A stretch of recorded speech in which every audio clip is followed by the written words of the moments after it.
In this video, I'm going to show you how to replace your front directional / parking light bulb.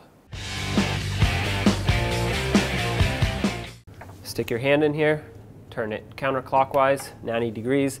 Well, typically you turn it counterclockwise, but you're looking at it from the front, so for you it's going to be clockwise. Take the whole bulb and socket out, pull it up, remove your bulb.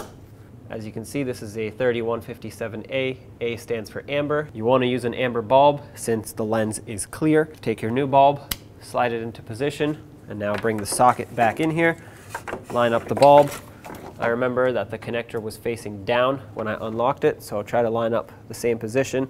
Turn it the opposite direction to lock it in, and there you have it. Now you can test out your bulb. When only the best will do, demand TRQ. The only company that lets you view before you do. TRQ is committed to offering the highest quality aftermarket auto parts that are engineered for peace of mind. Thanks for using and viewing with TRQ.